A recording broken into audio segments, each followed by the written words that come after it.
Hey, guess what I got for you though? Look at this. What? Tell me. You see it in the background? You don't see it. No, I don't see it. Shout out to Jimmy Jam. Jimmy Jam. Oh, you pulled the brim out. Oh, look, that's there the you Jimmy go. Jam. Look, that's the Jimmy Jam brew. He's the brim right there. He's actually in here right now. What's up, Mike Phillips? What do you think? What do you think? How I look? How do I look? You look fly, man. You know the thing about it is like no one else can pull off a hat any longer. Like now I can't even wear this hat anymore because it's all you. You've changed the entire game. I mean, it's like the whole world, the way that they respond to you now because of your hat and because of things that you've done is like one of the most powerful things. I want to get into this interview real quick, but just a shout out, number one, Derek, thank you for doing this interview. So many people have been moved by what you have been able to do. And for me, representing Stand Together Live, this interview with you is incredibly powerful. And what we're trying to do through our interview series is just really reach into the hearts of those that are sitting at home, right, with their families, and they're just thinking to themselves, like, how am I going to get through this? What am I going to do in order to better myself once I get out of this? And how can I be motivated by amazing people that are out there? And that's what Stand Together Live is all about. So for those that are tuning in right now, if you go to Stand Together, there's a lot of content out there.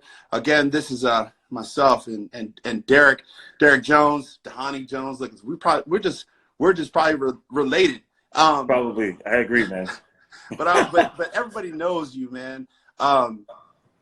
You're that viral DJ. You know, IG Live concerts in the last 2 weeks.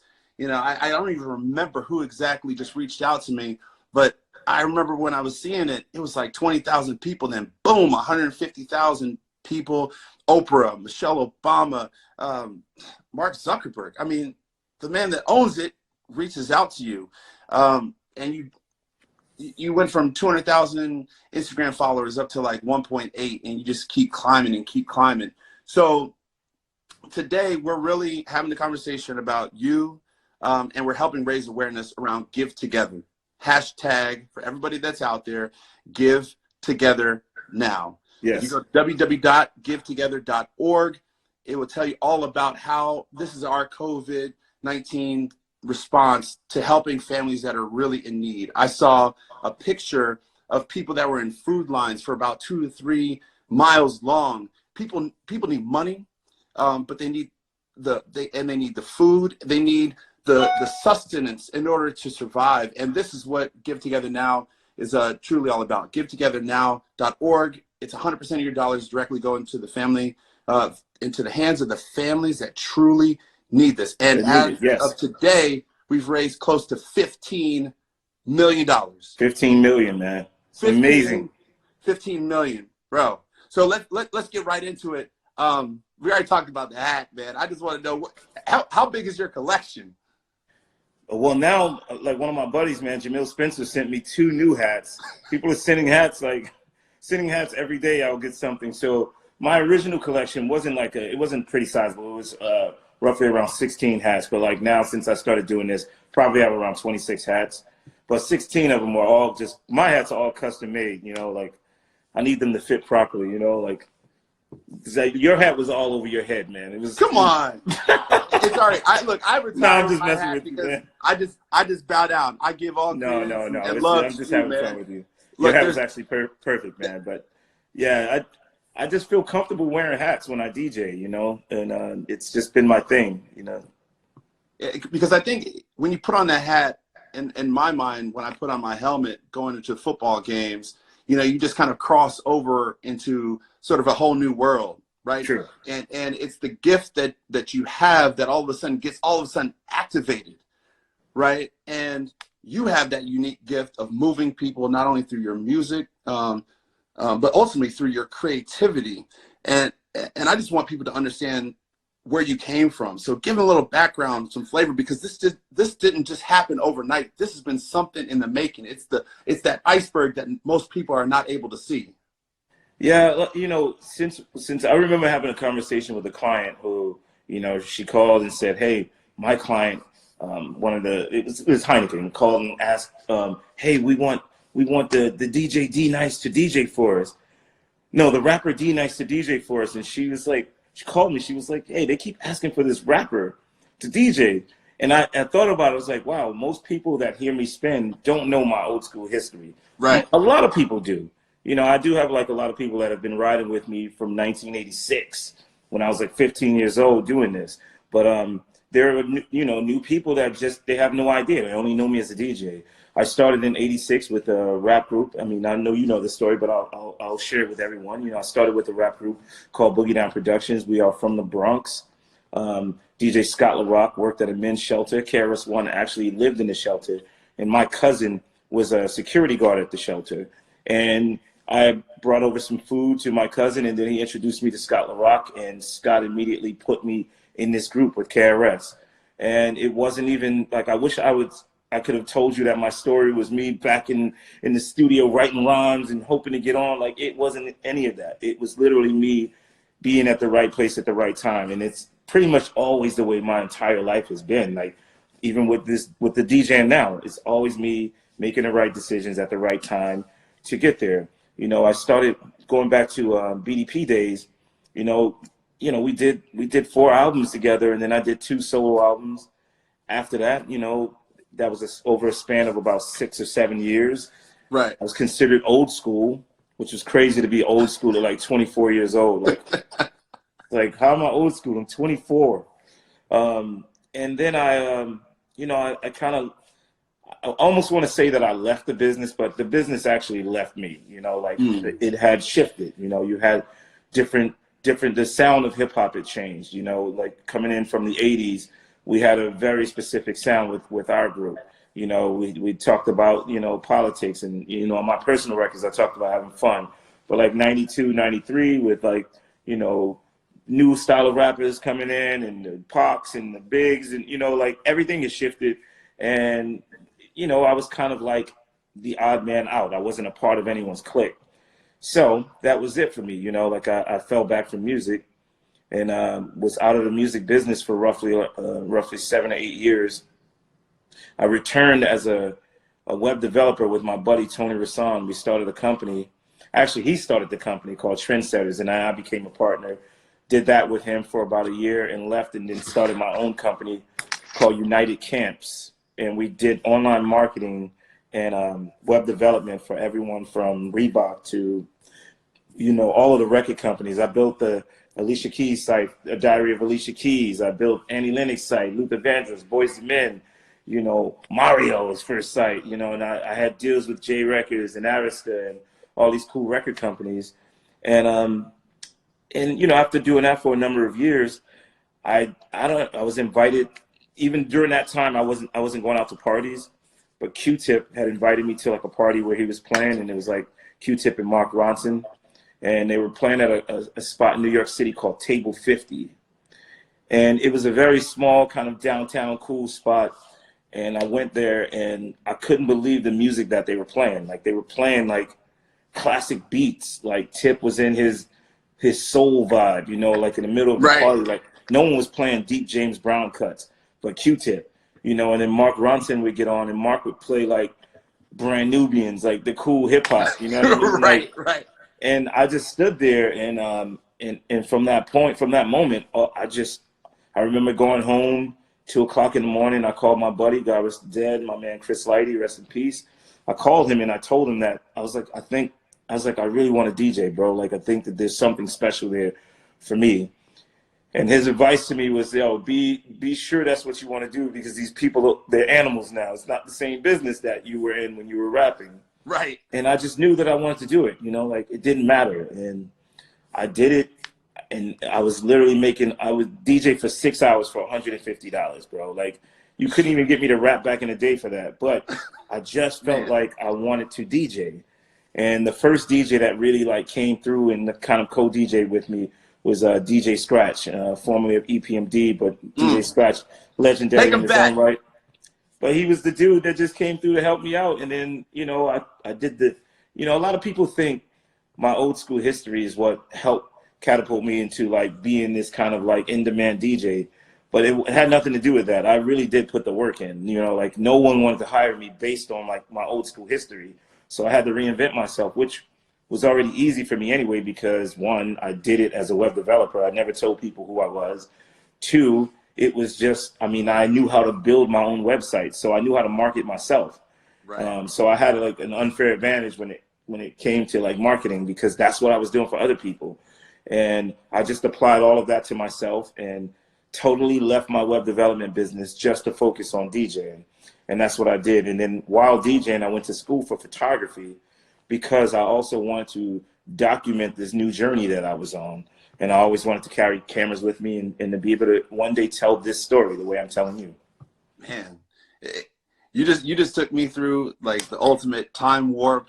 You did the cover for Luther, Mario. I mean, that's bringing things back. And Tip, I mean, being in New York City at that time, there were so many things that were happening. Big shout out to Ed Reed, who's in the room right now. Big shout out to Coltrane Curtis, my boy. Coltrane, what up, man? I know you know Coltrane. There's a lot of people in this room that just want to hear your story, and there's a lot of people out there that are in need. And one of the things I want to talk about is, you know, being as a DJ. I just want to throw this out there because I know you have that unique gift. Is being able to think on your feet. So I want to do something a little bit different because you kind of gave people a little bit of background to your story. I think we're still good. I think we lost a little bit. We back up? You back up, yes. Okay, cool. You know, dealing with bandwidth is a thing out here. There's so many people in school.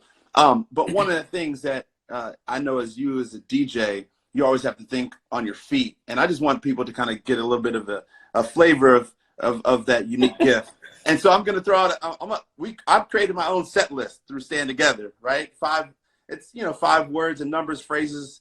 I want you to tell me the first thing that comes to mind. So kind of like I'm throwing out a record, and okay. You're going to tell me kind of what that's going to make people feel. All right. The pressure.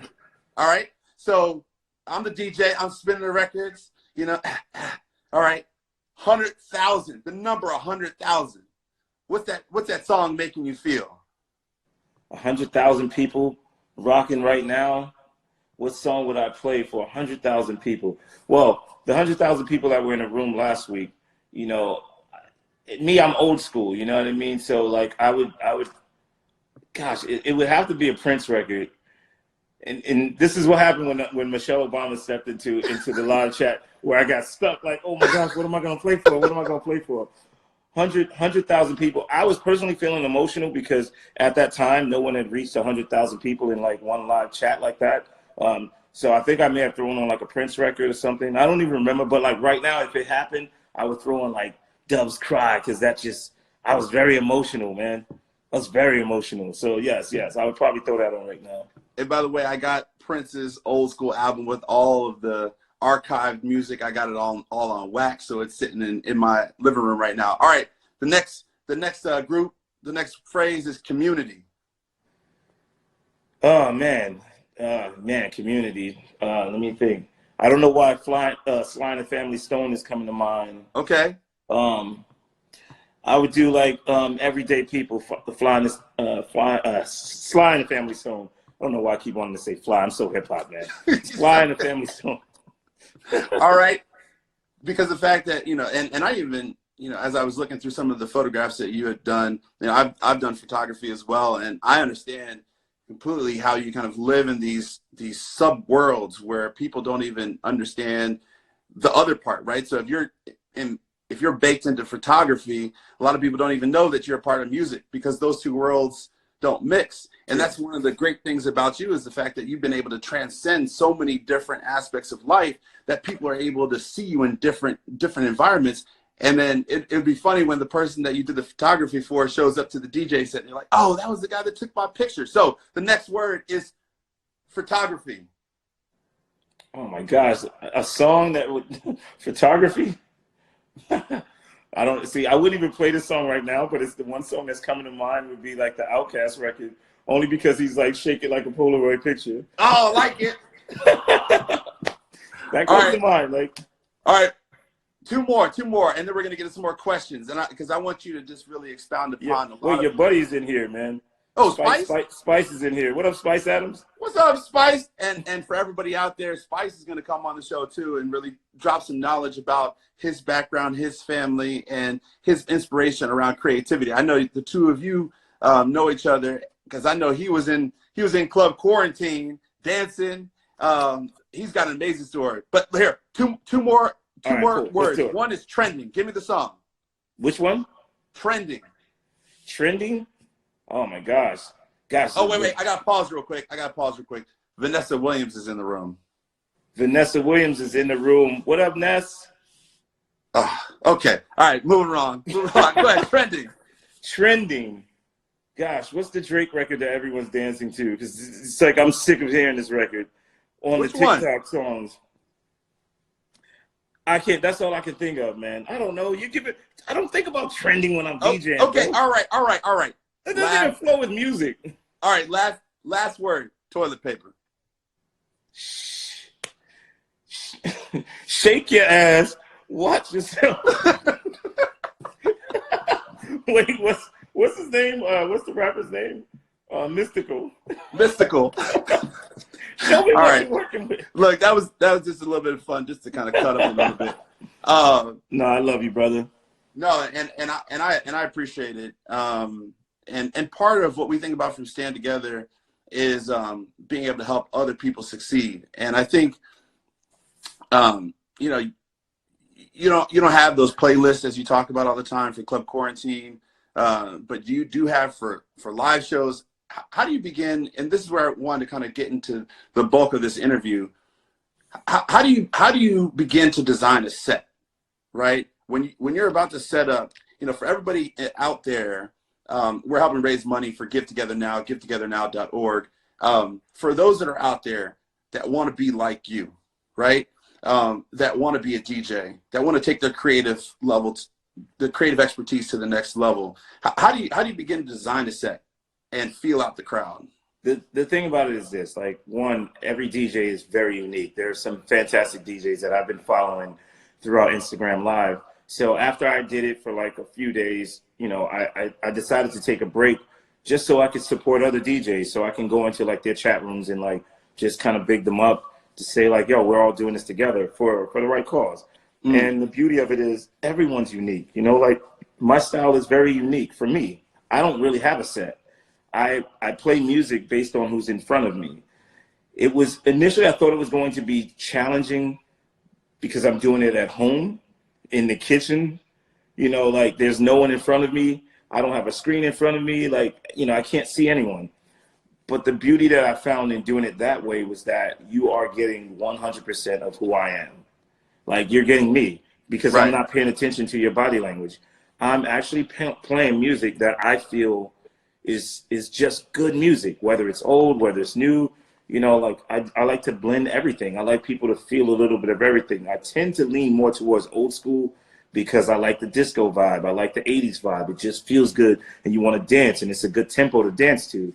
And then I go into my 90s set. But for the most part, you're getting 100% who I am. And I have no set. That's why I was able to play.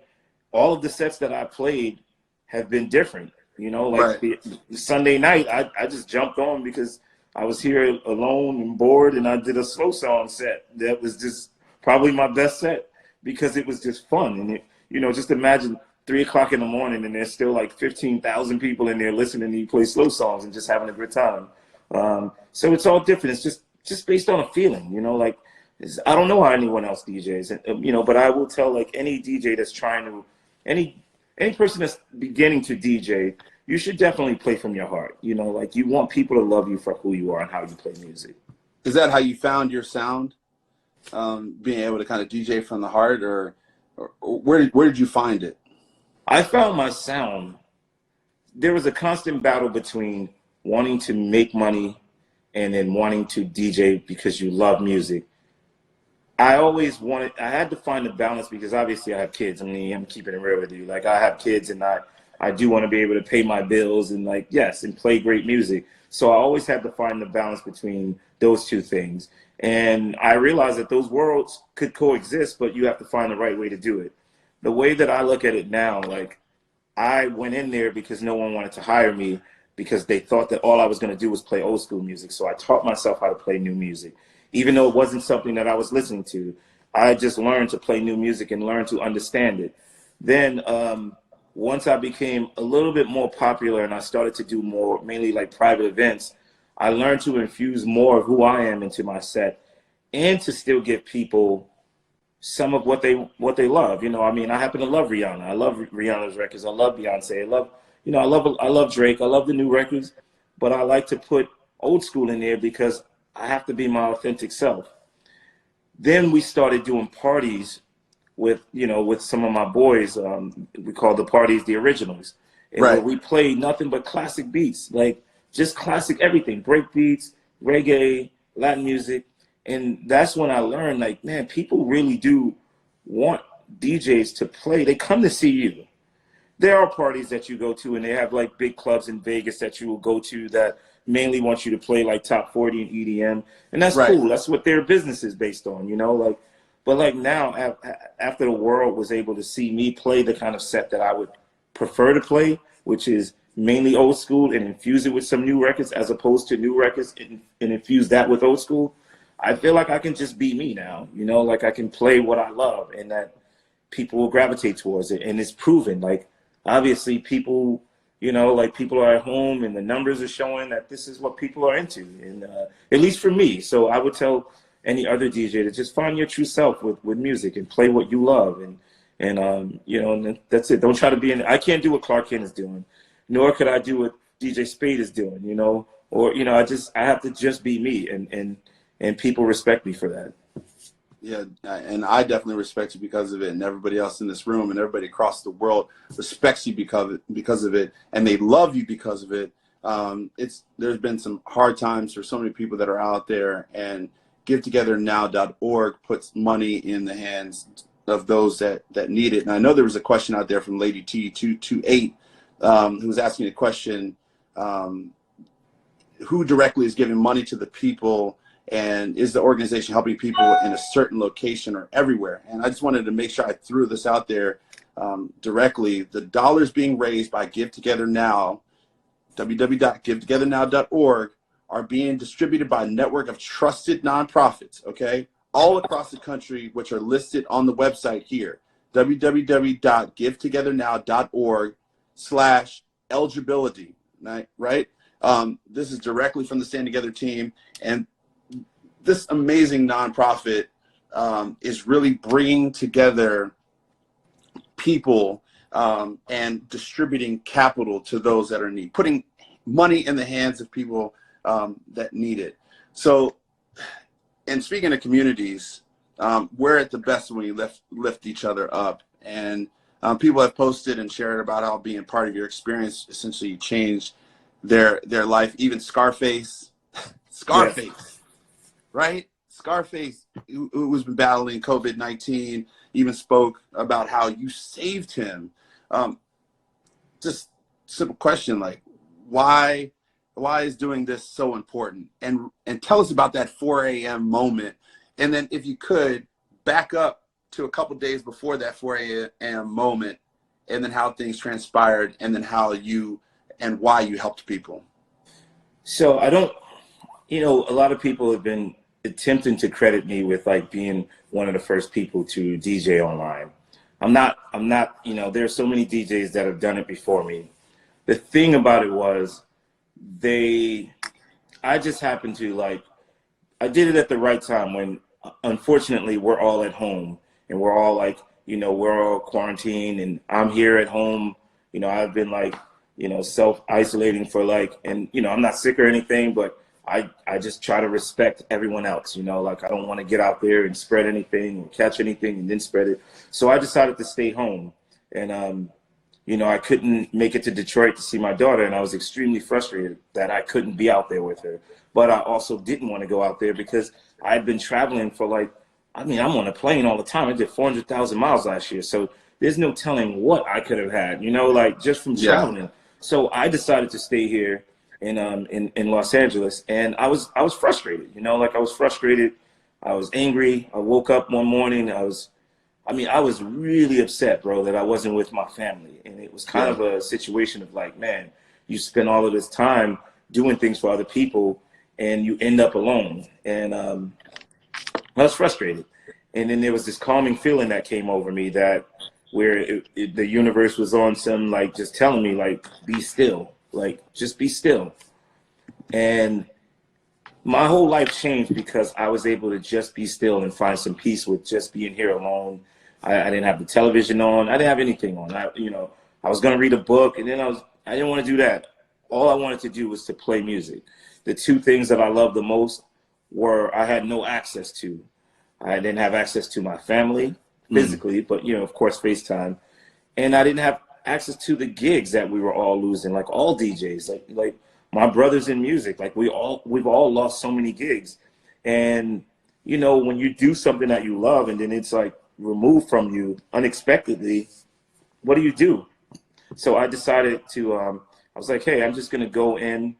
And I mentioned this to some friends like the day before when I knew the quarantine was going to happen. I was like, I'll just sign online and maybe I'll just interview people. Like what we're doing now. I just want to talk to people. And should have reached out. Yeah, but then I decided to play music and tell stories.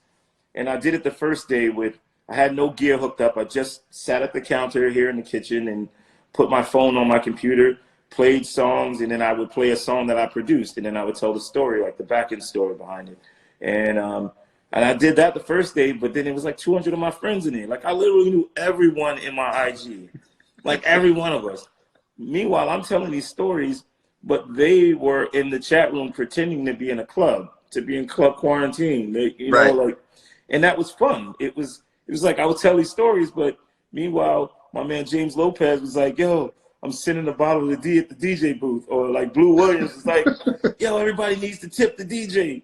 Spice Adams, or my boy Black Thought from the Roots, and his wife, and like Bun B. We all like, to be honest with you, I don't ever want to take the credit for even the success that I've had like with this, because it wasn't just based on me. It was based on this community that all came together. Yeah, they were in my IG Live, but we came together to do this. Like we were all isolated and we were all like away from each other, and we just came together and started talking to each other.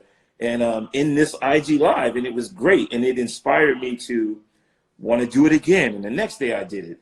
Then the third day I called up DJ Clark Kent, and we were talking, and Clark Kent said to me, he was like, bro, I was like, Clark, I think this is something.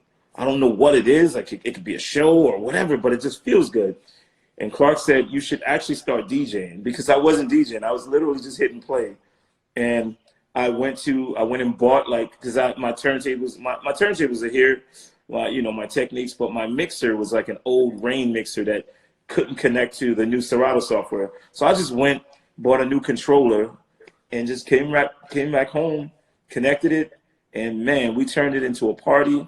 And that Friday night was insane. Like we went from like 200 people to like where it was like 20,000, which actually represents more than that, because if you have a consistent 20,000, that means you have like 100,000 people that was in and out, because people were in and out of the chat room. And then that night it just kept going, and it was growing, and then Drake popped in, and then J-Lo popped in. Woo! And it was like, whoa. And then I read these comments that, it was like, oh, D-Nice has all his friends coming. Like John Legend popped on. We did like a split screen, and I did a split screen with Dave Chappelle, with Big Daddy Kane, with Eric Sermon. We were just having fun. But I saw like it from reading what people were saying, they felt inspired because a lot of people were home. This was in the beginning of the quarantine. People didn't know what to do. And, the very next day, I just started calling some of my friends, and I would call my friends, and I didn't put any pressure on anyone. We would have regular conversation. And then at the end, I would ask, like, hey, do you think this person could pop in? Like, just for some inspiration. And initially it was kind of hard to like explain what that room was. Hey, what's up, Melba Moore? Love you. It was difficult to say, hey, can the biggest political figure in the world come and join me in an IG chat? No one was really doing IG chats like this. So that thing was definitely different. And man, that Saturday night when it all happened, yes, it was very emotional. It was emotional because initially when we all signed in, like my friends, we were so used to signing in, and it was like 200 to 300 of us, where when we first signed in, it was like 10,000. in the first 2 minutes. Then it was like 20,000. And we're like, wait, what's going on here? Like, we all felt that way. Like Kelly Rowland and Latoya Luckett and Luda, like we were all pushing each other because it started as this small little group of like entertainers and like entertainment execs and, you know, Spice Adams and, you know, like it was just a small group of us. And to see that number reached, you know, as high as it did at the time, and you know, with 100,000 people just partying and dancing, and it remained that way though. You know, you probably had people hit a number, but our thing stayed at like 100,000. It kind of fluctuated between like 90 and 100 for like hours. And Oprah coming in, and Gail, and The Rock, and like Ellen DeGeneres posted it on her IG, like, you need to go over there. Mark Zuckerberg was like, he was in there.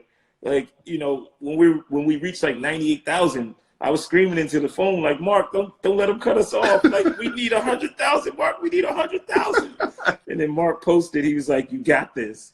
And then once it like reached 100,000, it was just amazing because I knew at the time, like, and especially that day, no one had done that, you know. I think Drake just broke the record last night because he's Drake. Drake and he did like 300,000 people last night, but he's Drake.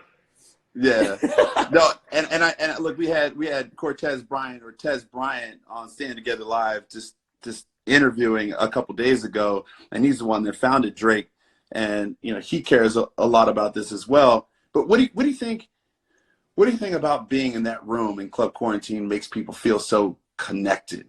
Like, what is it about that room that makes people want to order drinks from their own bar and give shout outs to people that they haven't seen in a long time, but now all of a sudden they're all rallied around you?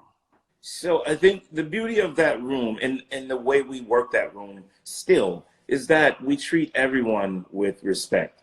You know, look, I'm excited when I see a celebrity come in because I want the average person who works the 9 to 5 that listens to Rihanna to know, hey, Rihanna's in here. Like, because I want them to know, like, we're all in the same chat together, you know? So I always shout out, like, the regular person. I mean, I don't even say regular. Like, the person that's not in the music industry or not in the entertainment industry. It could be a lawyer. It could be, you know, the housekeeper. It could be the nurse, whatever. But we're all in this thing together.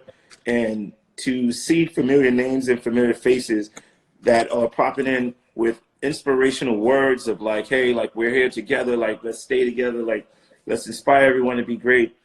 That's the beauty of the room. It's, you know, initially when I did it the first day, it was very self-serving. I'm not going to lie to you.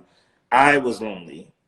And I went into this chat room. It was my chat room. I didn't start another chat room and put a different name. No, it was D Nice. And I went in there. It was very self-serving. And the moment that I saw that it became inspirational, it was like, man, this is actually something cool. And I learned in that moment that I wasn't the only person feeling that way, that felt a little lonely or a little down. Yeah. And it no longer became about me. It became about what can we do for all the other people that are feeling this way. So if being in a room with Black Thought is going to inspire the young rap dude that just happens to be in this room, and he's like, yo, Black Thought is in here. Like, that's super dope, man. Like, that's inspirational for someone that keeps people smiling. And that, to me, is the difference between what I'm doing and this is by no means, I mean, no disrespect to any other person or any other DJ or talent. I try to acknowledge everyone. I can't say every name. And clearly, I can't spend time screaming out 100,000 names. I can't do that. But, like, I do try to, like, balance it out and make everyone feel inclusive. Well, I know you did give me a shout out in there, so I appreciate that. And I know that everybody else appreciates just the love, man. And I think during this time when people are at home, they can feel that. And they can feel that from Club Quarantine. They can feel that in the music that you play. You know, there's a lot of people out there at home, you know, that they have a passion for music. Wait, hold on. Lamont, I see you, man. What's up, Lamont? We got some cool people in here right now, man. People are hanging out, man. People love to hear. D-Todd, I see you, D-Todd. People love to hear from you, man. All right, so look, you know, what can people do during social distancing to kind of work on their gift as a DJ? because, you know, you brought people together. I'd imagine there's going to be other people out there, as you already know, that are DJing, that are trying to bring people together as well. So what can people do to work on their gift? I mean, I can't, because that would be telling someone to be like me, and I don't want to do that. You know, like the only thing I would say to like a lot of DJs that I've seen when I go into their live sets is that they don't normally acknowledge just people. You know, like then that's almost like just listening to the radio. Like you don't want to do that. Like the fun of going to clubs, you know, is that you get to acknowledge the people that are in the room. So unfortunately that we're being quarantined, you can't see the people that are in the room from across the room because you're in your own place. So it kind of helps when like whoever is DJing can just say like, hey, I see you, John. Like, I'm glad you're here. Because, I see Vanessa Williams, give you the shout out. Thank you. Yeah, you know, like people come in. Listen, man, there was a day that actually made me laugh hard, but I knew that I had the real support of like Black Thought and Bun B. And it was like maybe day 2 or 3. And somebody said something. I was like, man, Black Thought was in here for hours and always in here. I'm surprised he's not here. And then 1 minute later, he was like, yo, I am here. And that man literally, listen, man, when they're at the end of the day, because, you know, we'll probably do a documentary, all of this. I have to do it with Black Thought and I have to do it with Bun B. Like, that's real because we kind of, even though I was DJing, they were the ones that were like telling their friends to come in. They were in there with me. We played so much. We just played music and we had fun, just fun banter in the chat. And that's what makes our whole situation different. Like when artists come in and they feel at home, and they also feel at home with the person that's not an artist. What's up, Renee? Don't play. You know, like, but we all communicate with each other, you know, and it just feels like love when we're in there. And like, and another thing that's beautiful is that when people post videos after the fact, they're posting videos where they're connecting their phones to like their Sonos systems. You know, right. I spoke to Stan Lathan earlier today, and Stan told me, he was like, dude, I listen to, when you DJ, we listen as a family. Like we plug it into the house system and we listen to it and we just jam out and we cook dinner. And I see that a lot from people. So that's why I tend to stay to more of like, I don't want to say family friendly, but just a fun vibe, man. Like where you can dance with your 2-year-old, or, you know, your grandmother can walk into the room and listen to it and be like, damn, is he playing Sister Sledge? Is he, you know? I'll tell you this. The most amazing moment was when Chaka Khan jumped into the room and you just started playing her music. Oh. I love that moment. I think I probably did a backflip off the couch. But real quick, because I know we're about to run out of time. You know, beyond donations and staying home and social distancing, what can we do? What can all of us, you know? And I want to get into a couple questions. What can we all do in these few moments to get through? What can we all do? I mean, I don't really have the answers to that. I just know what I've been doing. You know, I've been doing multiple things, like in terms of like giving back and like. Jay Ivy, what's up? Donating to different organizations. You know, I'm working on something now that we're going to announce on Saturday, just in terms of like fundraising. With another huge, not another, I'm not a huge celebrity, but with a huge celebrity. Yes, you are. Don't be shy. With, you know, just working on something that we're going to announce on Saturday. I'm working with the mayor of Los Angeles. He's going to jump on my IG Live before I DJ on Saturday, just to talk to the people, to talk about what's going on. You know, I'm going to work on something with my guy, Michael Blake, who used to be a part of the Obama administration, to talk about what's going on in the Bronx. Like, we're from the Bronx, and I want to make sure my people in New York are straight as well. And the whole global thing, like I'm trying to be more involved, which is why I tend to, like, even when you came to me with this, I'm like, I'm in. Like, I just want to be a part of something that's going to help uplift people. Then on the other side, like when we're just dealing with that and like people on the front line, there are also people who, you know, I would never say names, but I would just say I've been trying to contribute to as many people as possible, because there are people that have worked in the clubs.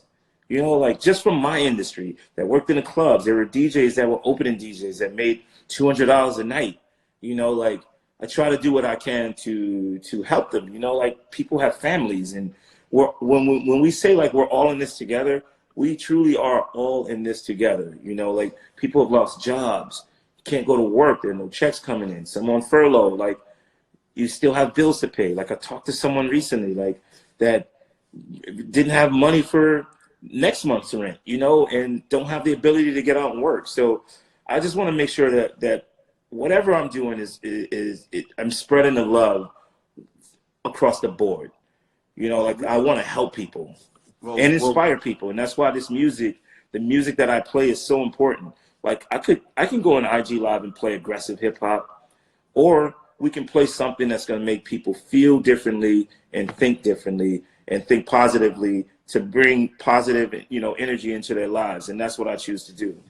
April Romay, big shout out. Melba Moore, big shout out, 4-time Grammy nominee and Tony winner. I mean, there's so many people in this room. Remember, Ed Reed, Coltrane Curtis is in the room. I mean, there's so many people, and there's so many nuggets that you've given us. And I know we're out of time. I just want to give everybody a heads up. Look, we've raised $14.5 million for Give Together. 14.5, bro. We're gonna keep it climbing. You and I are gonna continue to talk. Even I hope you allow me to interview again, because there's so much more to unpack. But everybody go to givetogethernow.org. Help us raise some more money. I just want to let everybody know we're gonna keep this Stand Together live going. Our next episode is gonna be Thursday. This Thursday. Okay. Oh, sorry. It's going to be Friday, April 3rd, 12 p.m. Eastern, 11 a.m. Central, with Sean Johnson East. She's an Olympian.